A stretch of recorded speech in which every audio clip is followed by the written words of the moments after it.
We have Republican candidate for president, Vivek Ramaswamy, joining us now. Welcome to the program. Good to see you guys.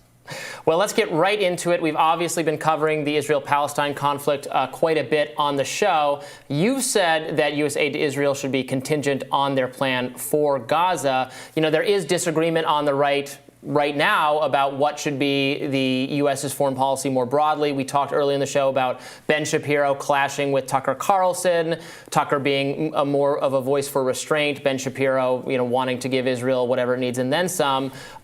Where do you fit in on this question? What do you think the U.S. policy should be? What would it be if you were president? Sure. So I think that there are two reasonable paths here. I have a preference between those paths, but they're at least coherent. One is actually embracing the true Israel first and true America first view. That's what I favor. And the founding of Israel was based on the idea that Israel has an absolute right to national self-existence and to defend itself as it appropriately should. And I stand for that view, Israel's Israel first view. I'm an America first leader of the United States that says every decision I make as the U.S. president is made with a moral obligation to the American people. So what does that mean in terms of policy?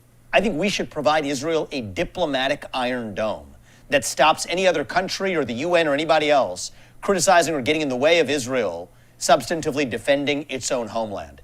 That attack by Hamas on Israel, it was inhumane, it was subhuman, it was barbaric. And Israel absolutely has the right to defend itself.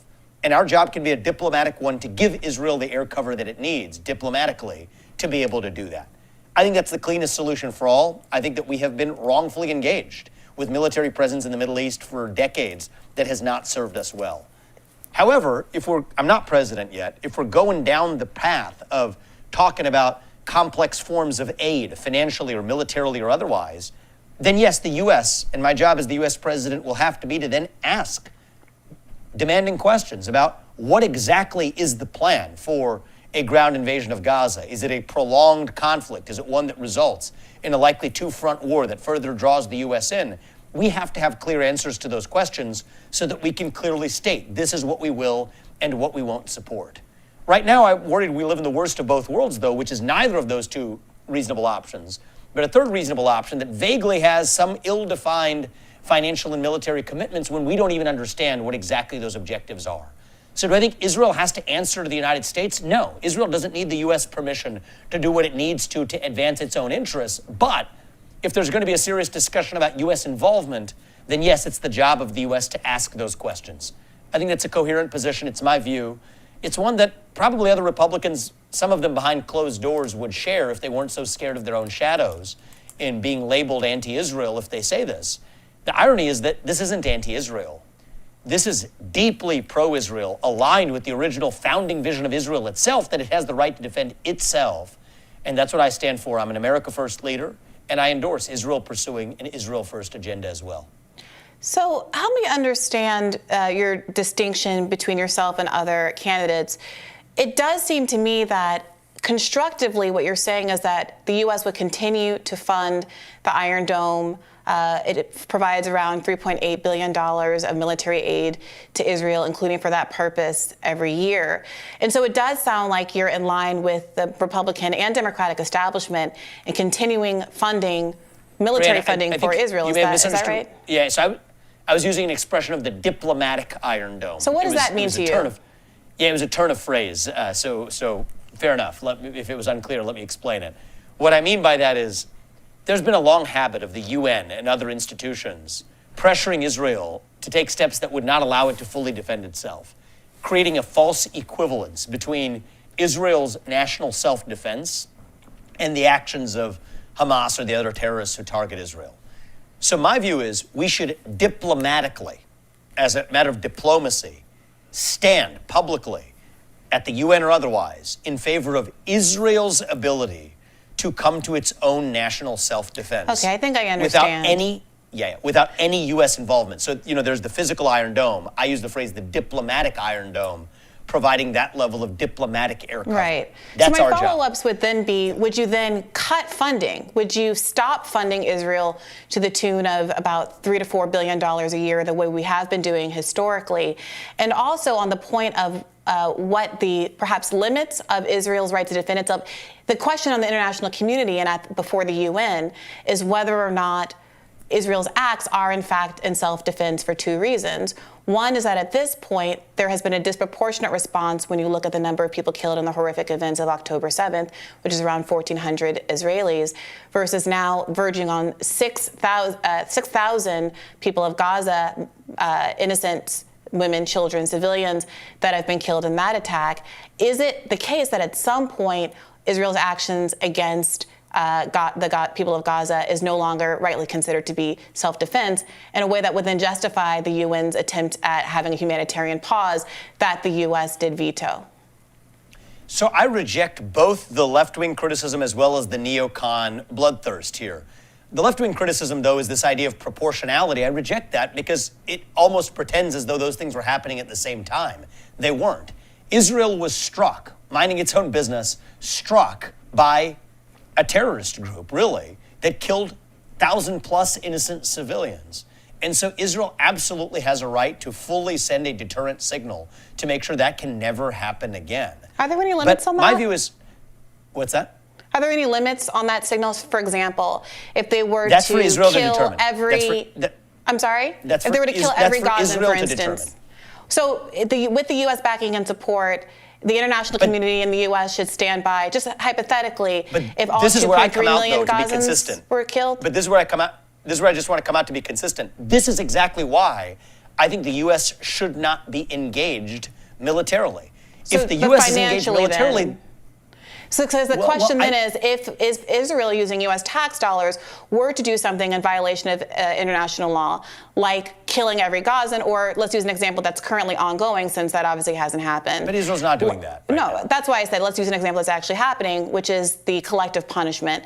That is cutting off gas, medical supplies, water, et cetera, to the entire population in violation of the Geneva Convention. Is that not the role of the U.S. or the international community to say that we don't want, at very least, American tax dollars going to continue that? And we should note that there's been an ongoing occupation of Gaza that preceded, of course, this conflict. And I'm curious to know whether you support U.S. tax dollars going on to, enabling what 18 international humanitarian organizations have described as an apartheid state. So I think that a lot of those are unfair, inaccurate, and wrong descriptions of Israel. And I stand by that, and that's what I mean by when I talk about the diplomatic Iron Dome. As U.S. leader, as the leader of the United States, as the U.S. president, I will be crystal clear that Israel defending its own borders, that's exactly what I believe Israel is doing and has been doing, is absolutely defensible. Israel should pursue an Israel first agenda. It has a right to national self-existence. But I think it is easier for me to do that as U.S. president if we don't muddy the waters by getting involved militarily or financially or otherwise. So we've made commitments in the past. I always stand by those commitments. Those run through 2028. But my point is, in the context of this war, look at the $16 billion aid in the $106 billion aid package that's now making its way through Congress. I don't think it's a good idea for the U.S. to further engage financially or militarily. But the flip side of that is that Israel is absolutely free to pursue what it believes to be in its own national self-interest, just as every other nation is free to do the same thing. My job as the United States president is to the people of this country. My exclusive obligation as the next president is to Americans here in the homeland. And that's how I'm going to lead this country accordingly, which is why I'm against the neocon call as well to willy-nilly provide aid. It muddies the waters. It creates loss of clarity that then commits us to have to make judgments that should not be the U.S.'s judgments to make. Those should be Israel's judgment on how it defends itself. The Republican Party right now in Congress, in the House, they might be voting at this instant to potentially have a new speaker, the candidate now being Mike Johnson. There's been a lot of conversation for how the speaker and how the leader affects the aid packages to Ukraine and to Israel. Former President Donald Trump weighed in, rejecting the more establishment candidate Tom Emmer yesterday. What is your view of how this situation is unfolding in the House, and how do you feel about, what should the Republican congressional leadership, whoever it ends up being, do with respect to the funding of Israel and Ukraine? So, look, I think that the Ukraine funding is a terrible idea. I do not think that we should be marching our way into further conflict. Ukraine has made no progress meaningfully relative to what they were supposed to make. And conversely, I even believe that we're driving Russia further into China's hands. So no matter how you measure it, this isn't advancing American interests. We're $33 trillion into national debt. We're marching our way into serious conflict when our own homeland is as vulnerable as it ever has been in modern history. We should find a reasonable path to peace in Ukraine. I've laid out a clear vision of how I would do that. I don't think that this should be conflated with border security funding or Israel funding or funding for the Asia-Pacific to deter China. These should be debated separately. We already talked about Israel. I think that we should ideally stay out, allow Israel to defend itself, stand fully for that principle. If there's going to be any U.S. involvement of further aid at all, then we need to understand exactly what Israel's objectives are. The border security funding is going to the wrong place. It's going through actually more efficient processing of those asylum applications. What it needs to be going to is sealing the southern border instead. And as it relates to the GOP and the speaker race, look, the musical chairs we're seeing, it's a symptom of a deeper ideological divide in the GOP. Do you want to go the old direction of neoconservatism, or do we want to go the new direction of standing for unapologetic America First principles? I'm an America First conservative. That means that my moral obligation is to the citizens of this country, and that is different than the historical model of liberal hegemony or neoconservatism. But that's what's lurking beneath the surface. And so we're going to continue to play this game of silly musical chairs, arguing over the who, when we should be arguing over the what and the why. What do we stand for? Why do we stand for it? That's what I'm doing in this GOP primary, and I believe I'm leading us in the direction of the future. But we're going to have to commit to that, or else we're going to keep having these silly personnel disputes between who's the Speaker of the House or the leader of the RNC. These are second-order, less important questions than the what and the why. And I also want to ask you about cancel culture and free speech. You disagreed with some other commentators. You expressed yourself on X, on Twitter the other day, saying that, while you don't agree with what pro-Palestinian students or activists were saying, you thought it was harmful to say that they should be blacklisted from jobs forever. One of your rivals for the GOP nomination, Governor Ron DeSantis of Florida, recently ordered Florida universities to shut down pro-Palestinian student groups, I think in a way that even could more obviously be violating the First Amendment or free speech than just blacklisting. Given that you'd spoken out, against this cancel culture and wanting to not be hypocritical on this, do you have thoughts on that action? So I was not aware of that action until you shared it with me, but on the sound of it, on the face of it, if it's as you described it, that doesn't sound good to me. My view is that the answer to bad speech is not less speech, it is more speech. And I think it is wrong for us to silence those we disagree with. Now, my view is those Harvard students or those other student groups, they're way out of line. They're idiotic, they're foolhardy.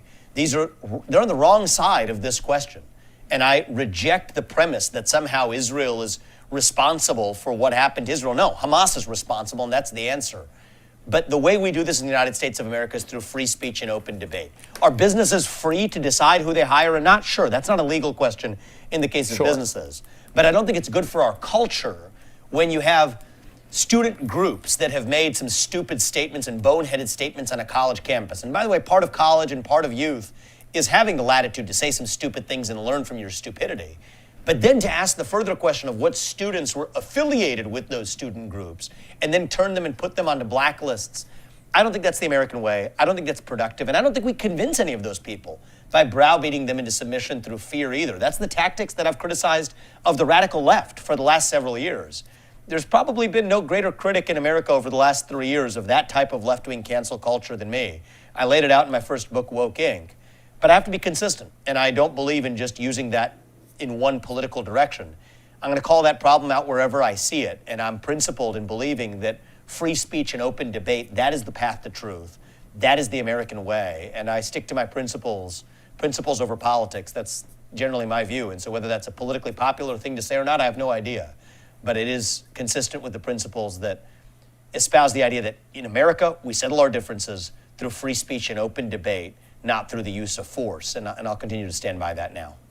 You mentioned that you think the students are on the wrong side of this issue. I wonder if you could elaborate on what your views are of the issue and what's driving the conflict in Israel and Palestine at this moment. I wonder if you could speak specifically to the ongoing occupation in Gaza. What, if anything, you see as the solution to those people who feel as though they've been pushed from their lands and kept in what has been described by a former Israeli prime minister as an open-air prison? What to do in the West Bank about the encroaching settlements that are also in violation of international law, and whether you agree with Joe Biden as he continues to push for a two-state solution. So my view here is simply grounded in, again, principle. I'm an America First conservative. My moral obligation is to the citizens of this country. I think that that is perfectly legitimate for every other nation, including Israel, to pursue an Israel First policy. But what about the people Israel of Palestine? has a right to exist. What's that? What about Palestinians? Do they also have a right to exist? Well, they have a right to exist, but I think that they don't have a right to attack Israel in these dastardly attacks that have taken place serially that have had to put Israel on the defensive. Absolutely, but I would like you to weigh in my on... view is, we're not having this discussion in the Middle East, we're having it here. My view is the U.S. needs to get the heck out of poking its nose into other people's business on the other side of the world. I mean, part of the reason that you even now have bases in places like Iraq or in Syria that are at risk of supposedly being attacked in this conflict is the problem that we shouldn't have been there in the first place. So my view is a broader disengagement in the Middle East is actually the right answer for the U.S. I'm not running for president of the world. I'm running for president of the United States of America. And I think we have to have discipline in addressing everything through what really relates to the interests of Americans here in the homeland. So that's the way I will lead this country, and I want to be disciplined about that. With all due respect, Vivek, I do think that some people very much see our foreign policy as one of the key responsibilities of the President of the United States of America. It is. And included in that is our enormous veto power that we have in the United Nations, the incredible power that we have over foreign economies through direct diplomacy and also through tools like the IMF and the World Bank, et cetera. And so if your position is simply a truly isolationist one, that the U.S. will no longer have any involvement in global affairs, that is a somewhat radical position to take and something that's a little bit different from saying that I'm going to act internationally in America's best interest. Do you see the difference there? And so what I'm asking you Well, it is. And I've never said that I want to disengage from global affairs. I think the real threat that we face is communist China. And every iota of military or economic attention that we're miring ourselves into conflicts in the Middle East with is one that leaves us weaker in deterring China from, say, annexing Taiwan, which right now, as we depend on Taiwan for semiconductors, absolutely affects the American way of life. So I think the fact that China is pumping fentanyl across our southern border using the Mexican drug cartels as a vehicle to do it is killing Americans right here at home. A Chinese spy balloon flying over half this country. Yes, these are international issues that deeply matter to the United States. But my view is we have to look at global affairs through the prism of what affects Americans rather than to be the global international police. I've also been very open about questioning the wisdom of our continued involvement in the UN. I think the UN is a joke when you think about Venezuela or other countries like even North Korea staffing the Human Rights Council at the UN.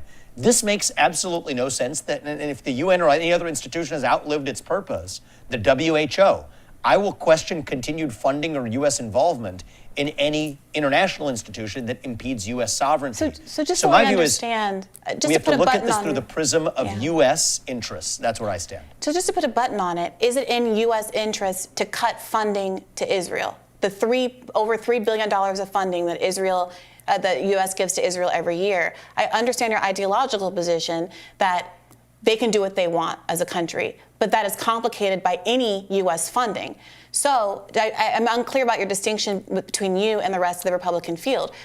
They all still want to continue to fund Israel. The distinction is clear. That's why they're all attacking me. But put that to one side.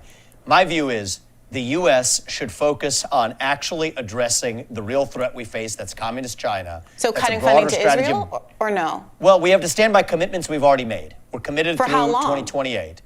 Well, so you would continue to fund Israel at current levels until 2028? I stand by every commitment that we've made. I mean, if the U.S. has made a commitment, we're going to stand by that commitment. And I've further said that we would only cut aid to Israel when Israel tells us that they're ready to have that aid cut, which I think is in the interests of both the U.S. and Israel Why? for the U.S. not to be dictating what Israel's foreign policy is. I think Why is Israel it in- absolutely Why has is it the in right to America? defend Can you help us itself. understand why it's in America's interest to fund Israel to the tune of over $3 billion a year, especially since so many Americans are increasingly concerned about the humanitarian abuses that are befalling on the people of Palestine with U.S. tax dollars? Well, I think the humanitarian abuses are in reverse. Look at what Hamas just did to Israel. But our reason for having Israel as a stable ally is, first of all, a lot of that aid has run through the United States, our industrial capacity, an intelligence sharing agreement that has been helpful to the United States between the U.S. and Israel, and a reliable partner in the Middle East, a region of the world where we don't have other reliable partners. But at the same time, I believe in this conflict. It's funny, not very long ago, earlier this morning, I'm having arguments with neoconservatives on the other end of the spectrum that are hitting me from exactly the opposite angle. There's an interesting discussion that's complementary to that one. The reality is, I stand affirmatively for Israel's right to fully defend itself to the fullest and to make Israel first decisions. And the problem is we're muddying the waters with the $16 billion aid package that isn't a prior commitment that we've made, but that is making its way through Congress now that I think is a bad idea. So my view is that we actually do better when we're not engaged in the Middle East. I'm not saying it's a comfortable balance of power, but you have the Arab nations, you've got the Turks, you've got Israel, all of whom have deep interests in making sure that Iran does not expand its power in the region. That's not something the U.S. should actually make worse. And I think every time we've tried to involve ourselves, we've made ourselves in the situation in the Middle East worse off for it, when in fact we have a real concern to face off with. That's China, the rise of communist China, who we depend on for our modern way of life. That combined to our own homeland security here. We're vulnerable to border incursions, cyber attacks, super EMP, electromagnetic pulse attacks in this country, missile attacks in this country. Protect this homeland, declare independence from China, avoid World War III. That's my foreign policy focus. And I do not think U.S. engagement in another no-win war in the Middle East is going to do us any good. That's why I've been alone in the GOP, actually, in identifying and staking out that position. But it's interesting. I do disagree with the left and the left-wing criticism of Israel on humanitarian accounts, but I disagree with the neocons who are blindly calling for more bloodthirsty responses of military engagement without knowing what or why. I'm different from both in that camp, and that's true. That's exactly where my position is. Last question, then I promise we'll let you go. At this stage of the GOP race, it's clear that former President Trump's still way ahead. You, DeSantis, Nikki Haley, also polling respectively. Do you think it's time for the other candidates to get out of the race? I think it'd probably be productive if the other candidates left the race. I think it would be productive. They've had their chance to make their case. I don't think that they really have a chance. I think that there's two America First candidates in this race. That's Donald Trump and myself. I come from a different generation. I have fresh legs. We're reaching young voters at a pace that's unprecedented in the Republican Party. 40% of our donors are first-time ever donors to the GOP. So we're doing something that's different. I think the last debate was totally useless. The second debate was completely a disservice to the voters. 7 people shouting on stage at the same time is not useful. But I do think a real debate on the merits. I mean, I have a fundamentally different view, including on these questions of foreign policy, from each of Nikki Haley and Ron DeSantis. We deserve to have that debate. I stand for what I think is the vision of the future, America First. But we deserve to have that debate in our party, and I'm looking forward to continuing that between now and the Iowa caucuses, where I personally think we're going to deliver a surprise result. Many of the people supporting us are people who have never been to a caucus before, and they don't get polled. So I think that there's a January 15th surprise in store, but the path from here to there is going to be all about serving the voters with actual clear debate about where we stand and why we stand there. And I'm going to continue leading the way on that. Vivek Ramaswamy, thank you so much for joining us today. Thank you.